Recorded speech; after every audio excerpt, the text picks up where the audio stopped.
নমস্কার বন্ধুরা, Bengali food রান্নাঘরে আজকে আমি একটা রান্না করছি। আমি পুঁটি মাছের ঝাল করছি সরষা দিয়ে।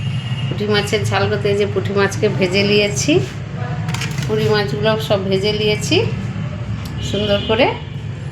আর ধনে পাতা, সরষা বাটা, কাঁচা লঙ্কা, পেঁয়াজ কুচনো, লঙ্কা গুঁড়ো, তেল, নুন আর হলুদ। প্রথম কড়াটা বসিয়ে দিলাম, তেল দিয়ে দিলাম,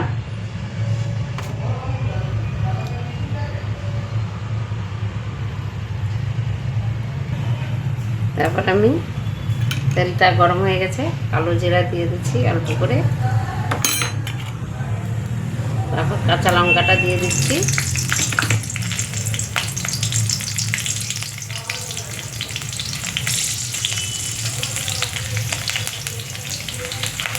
তারপর পেঁয়াজ কুচনোটা দিয়ে দিচ্ছি,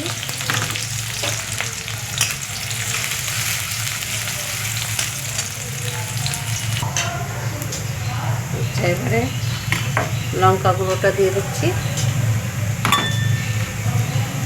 হলুদ গুঁড়োটা দিয়ে দিচ্ছি,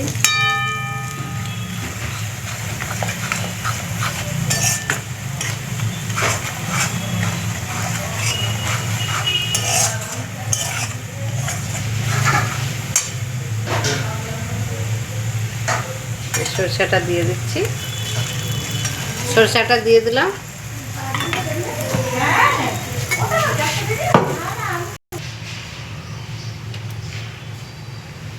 নুনটা দিয়ে দিচ্ছি, স্বাদ মতো নুন দিয়ে দিচ্ছি, গালগুলো ধনে পাতাটা দিয়ে দিলাম।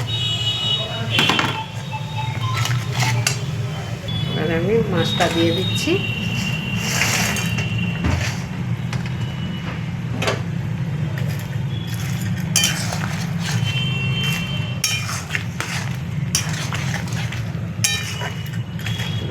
দিয়ে দিলাম,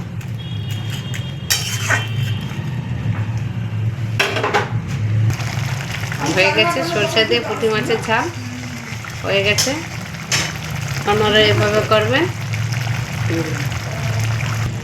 হয়ে গেছে পুঁটি মাছের ঝাল সরষে দিয়ে, এভাবে আপনারা করবেন। ভালো লাগলে বেঙ্গলি ফুড রান্না করে একটা করে লাইক দেবেন। আমি গ্যাসটা অফ করে দিচ্ছি, দেখুন কত সুন্দর হয়ে গেছে, কালারটা দারুণ হচ্ছে। আপনারা এইভাবে করবেন, কত সুন্দর হয়ে গেছে। এভাবে করবেন, ভালো লাগলে বেঙ্গলি ফুড রান্না করে একটা করে লাইক দেবেন। কালারটা খুব সুন্দর হয়ে গেছে।